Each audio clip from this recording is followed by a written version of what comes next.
بسم اللہ الرحمن الرحیم۔ اعوذ باللہ من الشیطان الرجیم، بسم اللہ الرحمن الرحیم۔ السلام علیکم۔ آج آپ کا میزبان ڈاکٹر کاشف بشیر تفہیم القرآن سیریز کی قسط نمبر 311 کے ساتھ آپ کے سامنے حاضر خدمت ہے، جس میں ہم انشاءاللہ العزیز سورہ النور کی آیت نمبر 31 کا جو آخری حصہ رہ گیا ہے مومن عورتوں کے لیے حیا کے درس کے حوالے سے، وہ آپ کے سامنے اس کی ترجمہ اور تفسیر آپ کے سامنے پیش کریں گے۔ اللہ تعالیٰ سے دعا ہے کہ اللہ تعالیٰ ہمیں اس قرآن کو سمجھنے اور اس کے مطالب و مضامین پر تحقیق کرنے، سمجھنے، ان کو اپنی زندگیوں میں نافذ العمل کرنے کی توفیق عطا فرمائے۔ بسم اللہ الرحمن الرحیم۔ اور وہ بچے جو عورتوں کی پوشیدہ باتوں سے بھی واقف نہ ہوئے ہوں۔ تفسیر میں آتا ہے یعنی جن میں ابھی صنفی احساسات پیدا نہ ہوئے ہوں۔ یہ تعریف زیادہ سے زیادہ 10-12 برس کی عمر تک کے لڑکوں پر صادق آ سکتی ہے۔ اس سے زیادہ عمر کے لڑکے اگرچہ نابالغ ہوں مگر ان میں صنفی احساسات بیدار ہونے شروع ہو جاتے ہیں۔ ترجمے میں آیا ہے وہ اپنے پاؤں زمین پر مارتی ہوئی نہ چلا کریں کہ اپنی جو زینت انہوں نے چھپا رکھی ہو اس کا لوگوں کو علم ہو جائے۔ تفسیر میں آتا ہے نبی صلی اللہ علیہ وآلہ وسلم نے اس حکم کو صرف زیوروں کی جھنکار تک محدود نہیں رکھا ہے، بلکہ اس سے یہ اصول اخذ فرمایا ہے کہ نگاہ کے سوا دوسرے حواس کو مشتعل کرنے والی چیزیں بھی اس مقصد کے خلاف ہیں جس کے لیے اللہ تعالیٰ نے عورتوں کو اظہار زینت سے منع فرمایا ہے۔ چنانچہ آپ نے عورتوں کو حکم دیا کہ خوشبو لگا کر باہر نہ نکلیں۔ حضرت ابو ہریرہ رضی اللہ تعالیٰ عنہ کی روایت ہے کہ حضور صلی اللہ علیہ وآلہ وسلم نے فرمایا، اللہ کی بندیوں کو اللہ کی مسجدوں میں آنے سے منع نہ کرو مگر وہ خوشبو لگا کر نہ آئیں۔ ابو داؤد اور احمد میں یہ حدیث آئی ہے۔ اسی مضمون کی ایک دوسری حدیث میں ہے کہ ایک عورت مسجد سے نکل کر جا رہی تھی کہ حضرت ابو ہریرہ رضی اللہ تعالیٰ عنہ اس کے پاس سے گزرے اور انہوں نے محسوس کیا کہ وہ خوشبو لگائے ہوئے ہے۔ انہوں نے اسے روک کر پوچھا، اے خدائے جبار کی بندی، کیا تو مسجد سے آ رہی ہے؟ اس نے کہا ہاں۔ بولے، میں نے اپنے محبوب ابو القاسم صلی اللہ علیہ وآلہ وسلم کو یہ فرماتے سنا ہے کہ جو عورت مسجد میں خوشبو لگا کر آئے اس کی نماز اس وقت تک قبول نہیں ہوتی جب تک وہ گھر جا کر غسل جنابت نہ کر لے۔ ابو داؤد، ابن ماجہ، احمد اور نسائی میں یہ حدیث آئی ہے۔ ابو موسیٰ اشعری فرماتے ہیں کہ نبی صلی اللہ علیہ وآلہ وسلم نے فرمایا، جو عورت عطر لگا کر راستے سے گزرے تو لوگ اس کی خوشبو سے لطف اندوز ہوں تو وہ ایسی اور ایسی ہے۔ آپ نے اس کے لیے بڑے سخت الفاظ استعمال فرمائے۔ ترمذی، ابو داؤد، نسائی میں یہ حدیث آئی ہے۔ آپ کی ہدایت یہ تھی کہ عورتوں کو وہ خوشبو استعمال کرنی چاہیے جس کا رنگ تیز ہو اور بو ہلکی ہو۔ ابو داؤد میں یہ حدیث آئی ہے۔ اسی طرح آپ نے اس بات کو بھی ناپسند فرمایا کہ عورتیں بلا ضرورت اپنی آواز مردوں کو سنائیں۔ ضرورت پڑنے پر بات کرنے کی اجازت تو خود قرآن میں دی گئی ہے اور لوگوں کو دینی مسائل خود نبی صلی اللہ علیہ وآلہ وسلم کی ازواج مطہرات بتایا کرتی تھیں، لیکن جہاں اس کی نہ ضرورت ہو اور نہ کوئی دینی یا اخلاقی فائدہ، وہاں اس بات کو پسند نہیں کیا گیا ہے کہ عورتیں اپنی آواز غیر مردوں کو سنائیں۔ چنانچہ نماز میں اگر امام بھول جائے تو مردوں کو حکم ہے کہ سبحان اللہ کہیں، مگر عورتوں کو ہدایت کی گئی ہے کہ اپنے ایک ہاتھ پر دوسرا ہاتھ مار کر امام کو متنبہ کریں۔ بخاری، مسلم، احمد، ترمذی، ابو داؤد، نسائی، ابن ماجہ میں یہ حدیث آئی ہے۔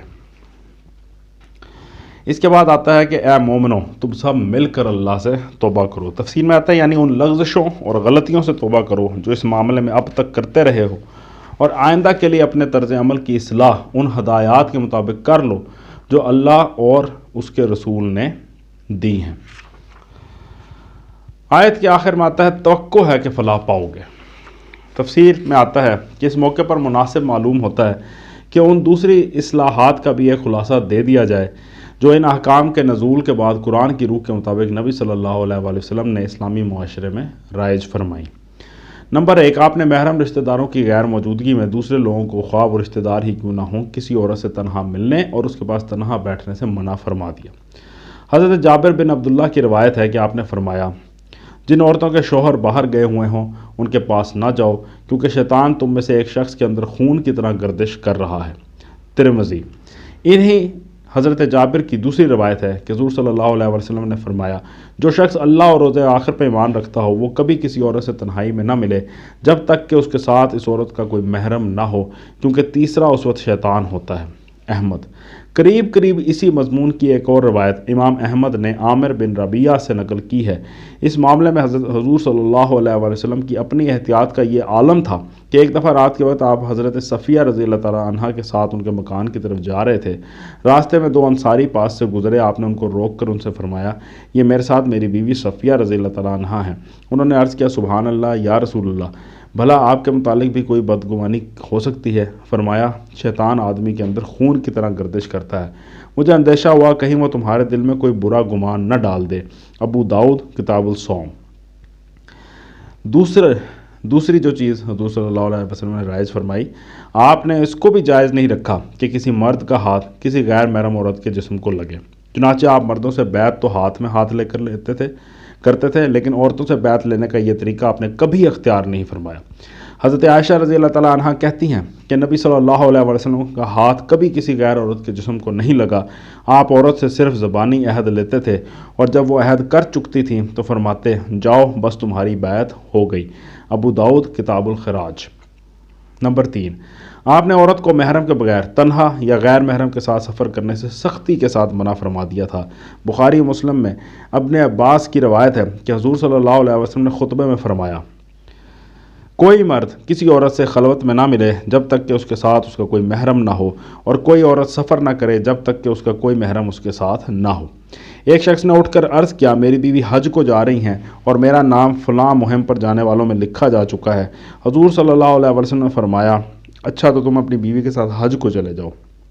اس مضمون کی متعدد احادیث ابن عمر، ابو سعید خدری اور ابو ہریرہ رضی اللہ عنہم سے معتبر کتب حدیث میں مروی ہیں، جن میں صرف مدت سفر یا مسافت سفر کے اعتبار سے اختلاف بیان ہے، مگر اس امر میں اتفاق ہے کہ کسی مومن عورت کے لیے جو اللہ اور یوم آخر کو مانتی ہو، محرم کے بغیر سفر کرنا حلال نہیں ہے۔ ان میں سے کسی حدیث میں 12 میل یا اس سے زیادہ کے سفر پر پابندی کا ذکر ہے، کسی میں 1 دن، کسی میں 1 شب و روز، کسی میں 2 دن اور کسی میں 3 دن کی حد بتائی گئی ہے۔ لیکن یہ اختلاف ان احادیث کو نہ تو ساقط الاعتبار بنا دیتا ہے اور نہ اس کی وجہ سے یہی ضروری ہے کہ ہم ان میں سے کسی ایک روایت کو دوسری روایتوں پر ترجیح دے کر اس حد کو قانونی مقدار قرار دینے کی کوشش کریں جو اس روایت میں بیان ہوئی ہو۔ اس لیے کہ اس اختلاف کی یہ معقول وجہ سمجھ میں آ سکتی ہے کہ مختلف مواقع پر جیسی صورت معاملہ حضور صلی اللہ علیہ وسلم کے سامنے پیش ہوئی ہو، اسی کے لحاظ سے آپ نے حکم بیان فرمایا ہو۔ مثلا کوئی عورت 3 دن کی مسافت پر جا رہی ہو اور آپ نے اسے محرم کے بغیر جانے سے منع فرمایا ہو، اور کوئی 1 دن کی مسافت پر جا رہی ہو اور آپ نے اسے بھی روک دیا ہو۔ اس میں مختلف سائلوں کے الگ الگ حالات اور ہر ایک کو آپ کے مختلف جوابات اصل چیز نہیں ہیں، بلکہ اصل چیز وہ قاعدہ ہے جو اوپر ابن عباس والی روایات میں ارشاد ہوا ہے، یعنی سفر جسے عرف عام میں سفر کہا جاتا ہے، محرم کے بغیر کسی عورت کو نہ کرنا چاہیے۔ نمبر 4، آپ نے عورتوں اور مردوں کے اختلاط کو روکنے کی عملاً بھی کوشش فرمائی اور قولاً بھی اس سے منع فرمایا۔ اسلامی زندگی میں جمعہ اور جماعت کی جو اہمیت ہے کسی صاحب علم سے پوشیدہ نہیں ہے۔ جمعے کو اللہ نے خود فرض کیا ہے، اور نماز باجماعت کی اہمیت کا اس سے اندازہ کیا جا سکتا ہے کہ اگر کوئی شخص بلا عذر مسجد میں حاضر نہ ہو اور اپنے گھر میں نماز پڑھے تو نبی صلی اللہ علیہ وسلم کے قول کے مطابق اس کی نماز مقبول ہی نہیں ہوتی۔ ابو داؤد، ابن ماجہ، دارقطنی، حاکم بروایت ابن عباس۔ لیکن نبی صلی اللہ علیہ وسلم نے عورتوں کو جمعے کی فرضیت سے مستثنیٰ قرار دیا۔ ابو داؤد بروایت ام عطیہ، دارقطنی و بہقی بروایت جابر، ابو داؤد و حاکم بروایت طارق بن شہاب۔ اور نماز باجماعت میں عورتوں کی شرکت نہ صرف یہ کہ لازم نہیں رکھی بلکہ اس کی اجازت ان الفاظ میں دی کہ اگر وہ آنا چاہیں تو انہیں روکو نہیں۔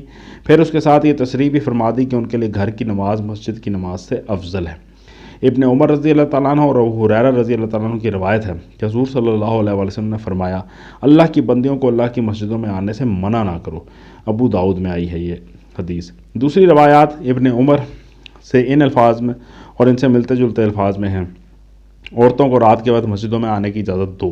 بخاری، مسلم، ترمذی، نسائی، ابو داؤد۔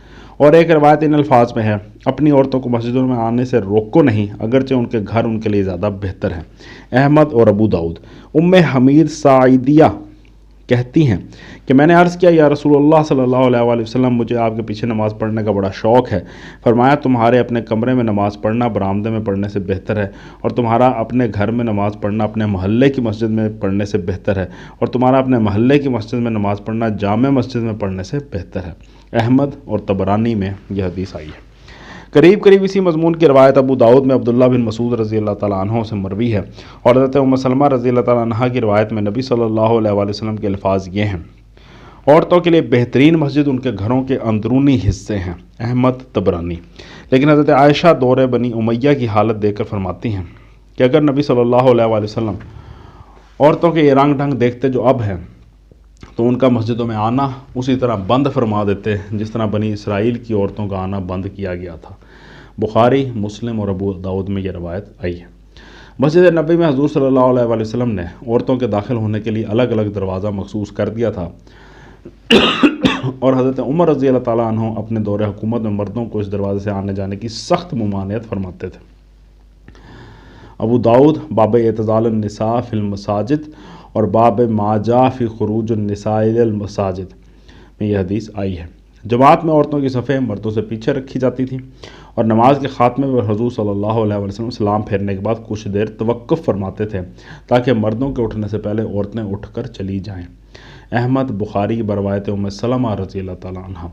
آپ کا ارشاد تھا کہ مردوں کی بہترین صف سب سے آگے کی صف ہے، اور بدترین صف سب سے پیچھے، یعنی عورتوں سے قریب کی صف، اور عورتوں کی بہترین صف سب سے پیچھے کی صف ہے، اور بدترین صف سب سے آگے کی یعنی مردوں سے قریب کی صف ہے۔ مسلم، ابو داؤد، ترمذی، نسائی، احمد۔ عیدین کی نماز میں عورتیں شریک ہوتی تھیں، مگر ان کی جگہ مردوں سے الگ تھی، اور نبی صلی اللہ علیہ وآلہ وسلم خطبے کے بعد عورتوں کی طرف جا کر ان کو الگ خطاب فرماتے تھے۔ ابو داؤد بروایت جابر بن عبداللہ، بخاری و مسلم بروایت ابن عباس۔ ایک مرتبہ مسجد نبی کے باہر حضرت صلی اللہ علیہ وسلم نے دیکھا کہ راستے میں مرد اور عورت سب گڑمڑ ہو گئے ہیں۔ اس پر آپ نے عورتوں سے فرمایا، ٹھہر جاؤ، تمہارے لیے سڑک کے بیچ میں چلنا درست نہیں ہے، کنارے پر چلو۔ یہ ارشاد سنتے ہی عورتیں کنارے ہو کر دیواروں کے ساتھ ساتھ چلنے لگیں۔ ابو داؤد میں یہ حدیث آئی ہے۔ ان احکام سے صاف معلوم ہوتا ہے کہ عورتوں اور مردوں کی مخلوط مجلس اسلام کے مزاج سے کیسی سخت مغایرت رکھتی ہے۔ جو دین خدا کے گھر میں عبادت کے موقع پر بھی دونوں صنفوں کو خلط ملط نہیں ہونے دیتا، اس کے متعلق کون تصور کر سکتا ہے کہ وہ کالجوں میں، دفتروں میں، کلبوں میں اور جلسوں میں اسی اختلاط کو جائز رکھے گا۔ نمبر 5، عورتوں کو اعتدال کے ساتھ بناؤ سنگار کرنے کی آپ نے نہ صرف اجازت دی ہے بلکہ بسا اوقات خود اس کی ہدایت فرمائی ہے، مگر اس میں حد سے گزر جانے کو بڑی سختی کے ساتھ روکا بھی ہے۔ اس زمانے میں جس قسم کے بناؤ سنگار عرب کی عورتوں میں رائج تھے، ان میں سے حسب ذیل چیزوں کو آپ نے قابل لعنت اور سبب ہلاکت اقوام قرار دیا ہے۔ اپنے بالوں میں دوسرے بال ملا کر ان کو زیادہ لمبا اور گھنا دکھانے کی کوشش کرنا، جسم کے مختلف حصوں کو گودنا اور مصنوعی تل بنانا، بال اکھاڑ کر بھویں خاص وضع کی بنانا اور روئیں نوچ نوچ کر منہ صاف کرنا، دانتوں کو گھس کر باریک بنانا یا دانتوں کے درمیان مصنوعی چھینیاں پیدا کرنا، زعفران یا ورس وغیرہ کے مصنوعی ابٹنے مل کر چہرے پر مصنوعی رنگ پیدا کرنا۔ یہ احکام صحائح ستہ اور مسند احمد میں حضرت عائشہ، حضرت اسماء بنت ابی بکر، حضرت عبداللہ بن مسعود، حضرت عبداللہ بن عمر، حضرت عبداللہ بن عباس اور امیر معاویہ سے معتبر سندوں کے ساتھ مروی ہیں۔ اللہ اور رسول کی ان صاف ہدایات کو دیکھ لینے کے بعد ایک مومن انسان کے لیے دوہنی صورتیں رہ جاتی ہیں، یا تو وہ ان کی پیروی کرے اور اپنی اور اپنے گھر اور اپنے معاشرے کی زندگی کو ان اخلاقی فتنوں سے پاک کر دے جن کے سد باب کے لیے اللہ نے قرآن میں اور اس کے رسول نے سنت میں اس قدر تفصیلی احکام دیے ہیں، یا پھر اگر وہ اپنے نفس کی کمزوری کے باعث ان کی یا ان میں سے کسی کی خلاف ورزی کرتا ہے تو کم از کم اسے گناہ سمجھتے ہوئے کرے اور اس کو گناہ مانے، اور خواہ مخواہ کی تعویلوں سے گناہ کو ثواب بنانے کی کوشش نہ کرے۔ ان دونوں صورتوں کو چھوڑ کر جو لوگ قرآن و سنت کے صریح احکام کے خلاف مغربی معاشرت کے طور طریقے اختیار کر لینے ہی پر اکتفا نہیں کرتے بلکہ پھر انہی کو عین اسلام ثابت کرنے کی کوشش کرتے ہیں اور اعلانیہ دعوے کرتے پھرتے ہیں کہ اسلام میں سرے سے پردے کا حکم موجود ہی نہیں ہے، وہ گناہ اور نافرمانی پر جہالت اور منافقانہ ڈھٹائی کا اور اضافہ کر لیتے ہیں، جس کی قدر نہ دنیا میں کوئی شریف آدمی کر سکتا ہے، نہ آخرت میں خدا سے اس کی امید کی جا سکتی ہے۔ لیکن مسلمانوں میں تو منافقوں سے بھی 4 قدم آگے بڑھ کر ایسے لوگ بھی موجود ہیں جو خدا اور رسول کے ان احکام کو غلط اور ان طریقوں کو صحیح و برحق سمجھتے ہیں جو انہوں نے غیر مسلم قوموں سے سیکھے ہیں۔ یہ لوگ در حقیقت مسلمان نہیں ہیں، کیونکہ اس کے بعد بھی اگر وہ مسلمان ہوں تو پھر اسلام اور کفر کے الفاظ قطعاً بے معنی ہو جاتے ہیں۔ اگر یہ لوگ اپنا نام بدل دیتے اور اعلانیہ اسلام سے نکل جاتے تو ہم کم از کم ان کی اخلاقی جرأت کا اعتراف کرتے، لیکن ان کا حال یہ ہے کہ یہ خیالات رکھتے ہوئے بھی وہ مسلمان بنے پھرتے ہیں۔ انسانیت کی اس سے زیادہ ذلیل قسم غالباً دنیا میں اور کوئی نہیں پائی جاتی۔ اس سیرت و اخلاق کے لوگوں سے کوئی جال سازی، کوئی فریب، کوئی دغا بازی اور کوئی بھی خیانت خلاف توقع نہیں ہے۔ صدق اللہ العلی العظیم۔ الحمدللہ آج ہم نے سورہ النور کی آیت نمبر 31 کا مکمل ترجمہ اور تفسیر آپ کے سامنے پیش کیا۔ اللہ تعالیٰ کا لاکھ لاکھ شکر ہے کہ اس نے ہمیں مسلمانوں کے گھر پیدا کیا، ہمیں ایمان کی دولت سے سرفراز کیا۔ اس کا خاص کرم ہے ہم پہ، آپ پہ۔ اللہ تعالیٰ سے دعا ہے کہ اللہ تعالیٰ ہمیں اس بہترین، اس اعلیٰ توفیق سے نوازے جس کے نتیجے میں ہماری زندگیوں میں مثبت تبدیلیاں رونما ہوں اور ہم پوری طرح سے اسلام پر چلنے والے بن جائے۔ اسی دعا کے ساتھ آپ سے اجازت چاہیں گے۔ اپنا بہت خیال رکھیں۔ آپ لوگوں کا بہت بہت شکریہ۔ اللہ حافظ۔